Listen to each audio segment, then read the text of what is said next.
जो सेकुलरिज्म के पुजारी हैं, जो हारमोनियम लेकर खाली राग गाते हैं, सेकुलरिज्म सेकुलरिज्म, बोलो ये क्या है ये? अगर हम मुसलमान पढ़ेंगे नहीं, लिखेंगे नहीं तो कैसे ताकतवर होंगे? कैसे अपने हुकूक की लड़ाई लड़ेंगे? कैसे अपनी इज्जत की लड़ाई लड़ेंगे? कैसे अपनी हिफाजत की लड़ाई लड़ेंगे? कैसे अपने घर को बचाने की लड़ाई लड़ेंगे? कैसे अपने मस्जिद और दरगाह और वक्फ की जायदाद को बचाने की लड़ाई लड़ेंगे? तालीम से महरूम कर दिए जा रहे हैं। मैं संविधान में, आईन में जो सेकुलरिज्म लिखा गया उसके खिलाफ कभी था ना रहूंगा। मैं हमेशा सियासी सेकुलरिज्म के खिलाफ हूं। इसको इस्तेमाल किया गया है मुसलमानों को कमजोर बनाने के लिए, इसको इस्तेमाल किया गया है मुसलमानों को बेघर बनाने के लिए, इसको इस्तेमाल किया गया है मुसलमानों को फसादात के बाद जेलों में डालने के लिए, इसको इस्तेमाल किया गया है कि मुसलमानों को टेररिज्म के कानून में डालकर उन नौजवानों की जवानी को बर्बाद करने के लिए, इसको इस्तेमाल किया गया है कि हमको ताकतवर नहीं कमजोर बनाने के लिए, इसको इस्तेमाल किया जा रहा है ताकि हमारी सियासी क़यादत ना उभरे। इन सबको एक बात की तकलीफ है कि सबकी लीडरशिप हो सकती है, मराठों की हो सकती है, कोई बात नहीं। मराठों की लीडरशिप हो सकती है, कोई बात नहीं। बैकवर्ड क्लास की हो सकती है, कोई बात नहीं, मगर किसी की नहीं हो सकती तो दलित और मुसलमान और आदिवासी की पॉलिटिकल लीडरशिप नहीं हो सकती। सबका लीडर हो सकता है मगर मुसलमानों का कोई लीडर नहीं हो सकता। और मैं कह रहा हूं कि मैं लीडर नहीं बनना चाहता हूं।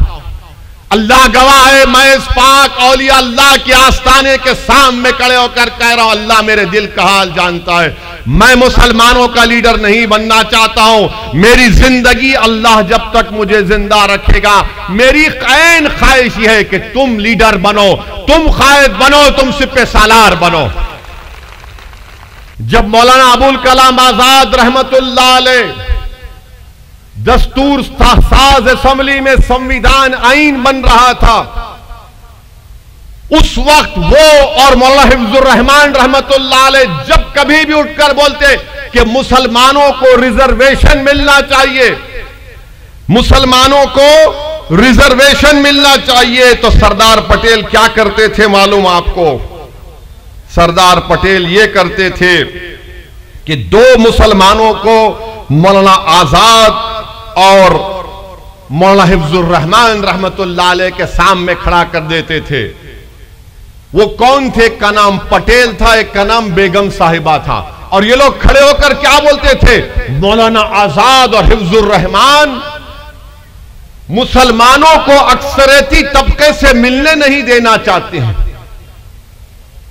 तो आज भी वही बात कही जा रही है असदुद्दीन ओवैसी से कि ओवैसी मुसलमानों को मेन स्ट्रीम में आने से रोकता है।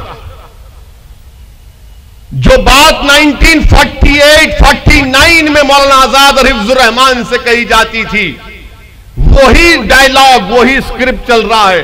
तो मौलाना अबुल कलाम आजाद ने कहा कि ये कॉन्स्टिट्यूएंट असेंबली मेरे लिए एक नई कैद बन चुकी है। मौलाना आजाद ने लिखा ये।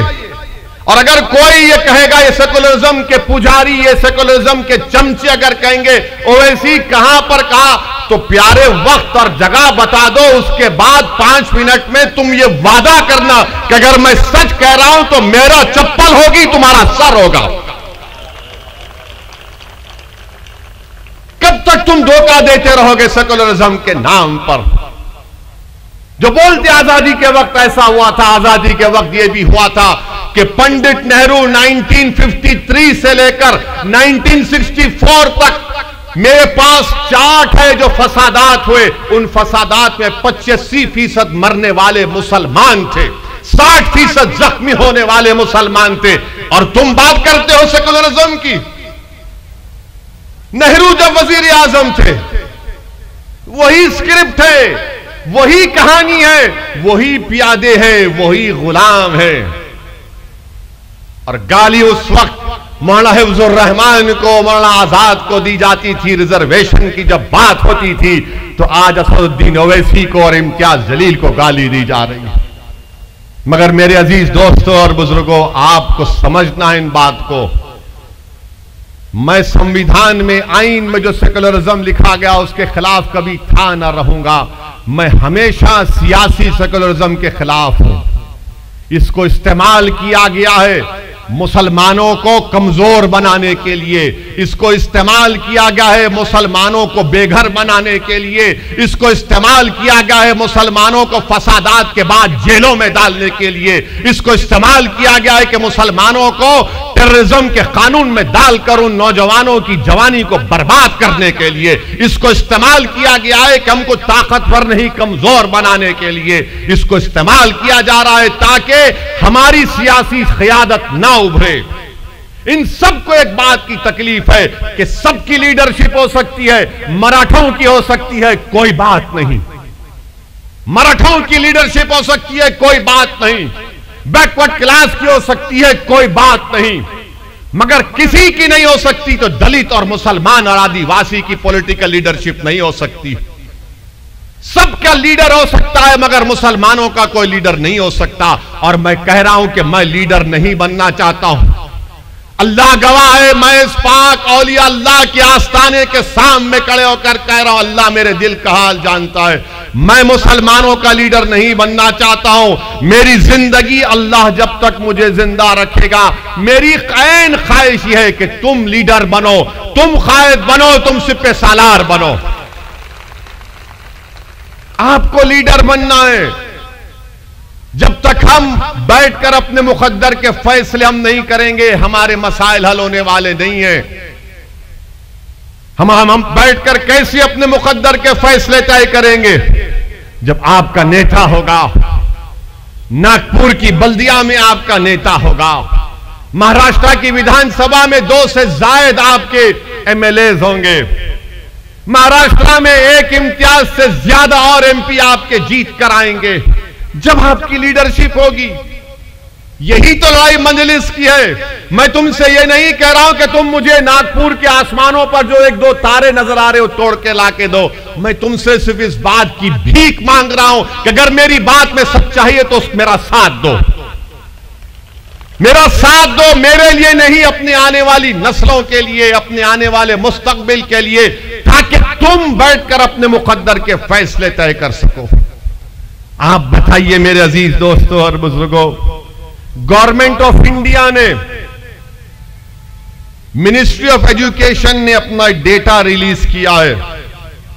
वो डेटा ये क्या कहता है सुनो आप।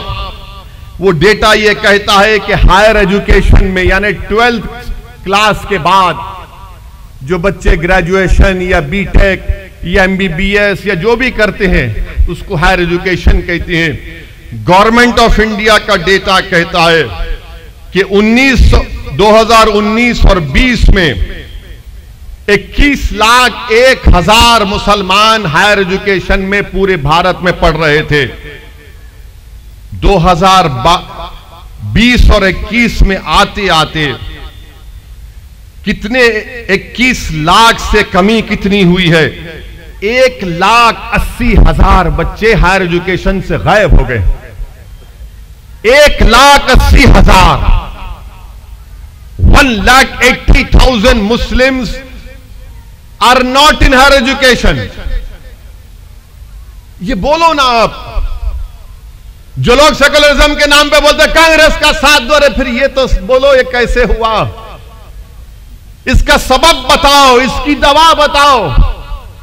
1 साल में 1,80,000, यानी हमारा हायर एजुकेशन में मुस्लिम बच्चे 5.45% थे, वो गिरकर 4.64 हो गए। सबसे नीचे अगर कोई आखिर में कोई है हायर एजुकेशन में तो मुसलमान है।